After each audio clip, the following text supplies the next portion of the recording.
Magandang araw mga kaibigan. Pag-usapan naman natin ngayon ang resulta ng first quarter 2024 survey ng Okta Research na kung saan lumalabas na ang prioridad ng PBBM admin taliwas sa kagustuhan ng mga Pilipino.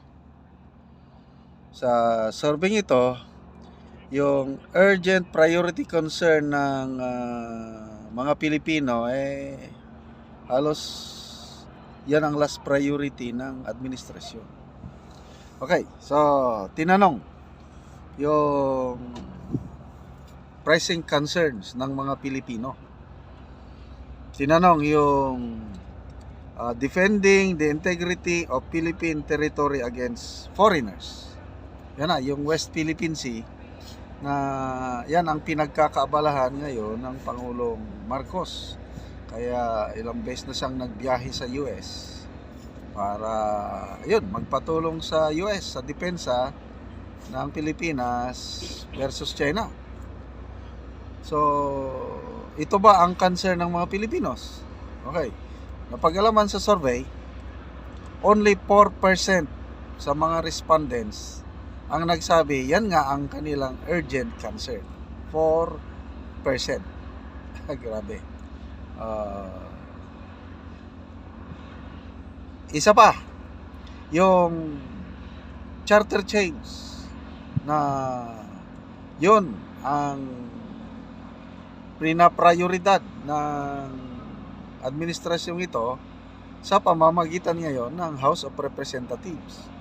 Kaya atat na sila na mabago ang economic provisions ng Constitution, tapos mamaya may isisingit na political amendments. So, ilang porsyento ng mga Pilipino ang nagsabi na yan ang kanilang urging concern o most pressing concern. Nako, only 1% of the respondents nagsabi na urgent concern nila ang charter chains. So makita nyo, dalawang bagay o programa na pinagkakaabalahan ng administrasyon ngayon hindi masyadong importante sa mga Pilipino. Okay, so ano ang concern ng Pilipino ngayon?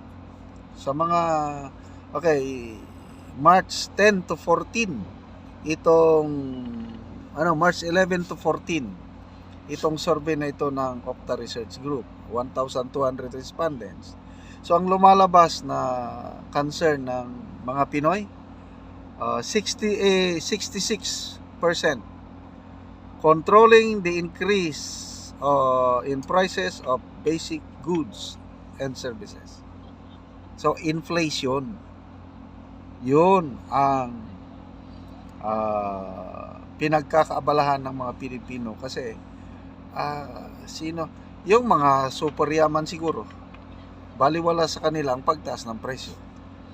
Yung mga nandyan sa Malacanang, mga nakaupo sa gobyerno na malalaki ang budget, baliwala sa kanila ang pagtaas ng presyo. Kaya lang yung ordinaryong mamamayan, even the middle income workers in government, kahit kami, dalawa na lang kaming mag-asawa, may pension ako, nababahala pa rin ako sa pagtaas ng presyo dahil wala na, hindi mo na talaga mapigilan ang aking pag presyo ng baboy 350 to 390 per kilo. Bakit? Malala ko mga bago pumutok ang pandemic, ano lang yan mga 180, 200 pinakamahal. Ngayon 350 na pinakamura na karni ng baboy. Bigas 60 pesos per kilo na ngayon ang bigas. Wala na. Kaya I don't know kung paano masolusyonan ng gobyerno itong pagtaas ng presyo ng mga bibilhin. Ulitin ko 66% ng mga respondents nagsabi yan ang kanilang concern. Another concern ng Pilipino, improving increasing wages or salaries of workers. 44% sa mga respondents, yan ang kanilang gustong maasikaso ng gobyerno. Isa tayo sa mga bansa na napakababa ang sweldo ng ating mga workers. Kawawa, paano? So, maliit ang sweldo ng mga workers, napakataas ang presyo ng bibilhin, paano mo na lang may pagkasya yung minimum wage? Kano na bang minimum wage sa Metro Manila ngayon? 400 plus. May anak ka na 2 o 3, mag-abang ka ng bahay, tubig, kuryente, wala talaga. Hirap na hirap. Ano pa?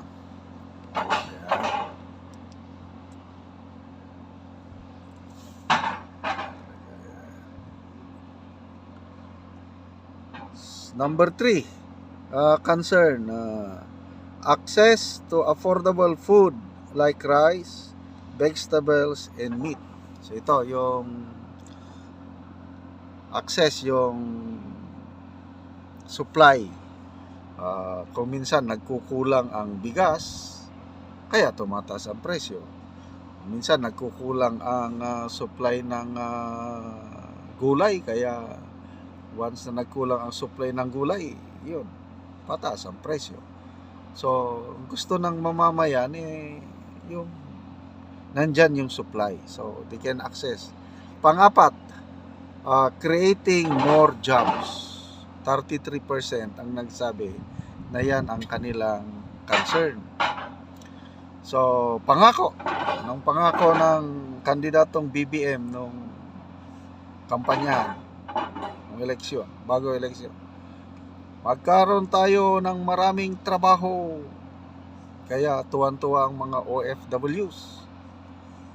Maraming OFWs, overwhelming ang boto ng kandidatong BBM among OFWs, dahil umaasa ang mga OFWs na pag nakaupo na ang isang Marcos like father like son, nako, bayan babangon muli, makakauwi na ang mga OFWs at dito na lang magtrabaho sa bansa para makapiling ang pamilya. So, kumusta? Magdadalawang taon na, dumabi ba ang trabaho? Nako po, hindi. Yung data ng Philippine Statistics Authority, January 2024, na may nawalan ng trabaho ng 1.4 million Filipinos nawalan ng trabaho. So, bakit nawawalan ng trabaho? Kasi dumarami ang graduates, kokonti ang mga namumuhunan sa ating bansa, both foreign and local. Biyahe ng biyahe ang ating presidente. Billions of pesos ang ginagastos na ang dahilan is para maghikayat ng mga dayuhang mamumuhunan. Kaya lang masakit na every time na babalik ang presidente, ang gaganda yung mga press release ng Philippine Communications Office na billions of dollars ang mga pledges. Iba ang pledges, iba yung actual investment. Dito sa Southeast Asia, among the founding members of ASEAN, Pilipinas ang may pinakamababang foreign direct investment. Dahil ang mga kondisyonis sa ating bansa, napakahirap magnegosyo. Yung German ambassador to the Philippines, medyo nagreklamo na siya. Mga 3 days ago, nagpayag siya sa media na yung ease of doing business sa Pilipinas, napakahirap.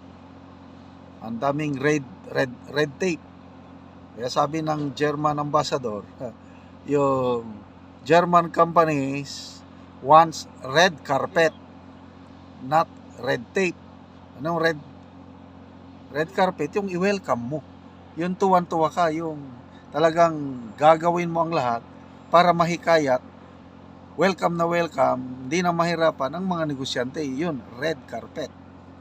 Kailang nangyari, red tape, yung grabing pasikot-sikot, ang tagal makakuha ng permit. Kung sa Pilipinas, sabi pa ng German ambassador, ang daming layers of government units na kailangan mong kausapin bago ka makakuha ng permit. Kaya maraming umaayaw magnegosyo sa Pilipinas dahil sa red tape o yung ease of doing business, napakahirap dito sa Pilipinas. So, yun po, sana makinig ang administrasyong ito sa mga resulta ng mga surveys.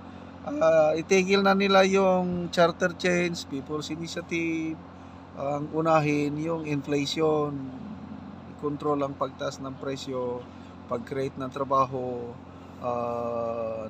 hindi yung charter change o ano yan, dahil sariling interest lang sa politika ang inuuna, hindi yung kapakanan ng taong bayan.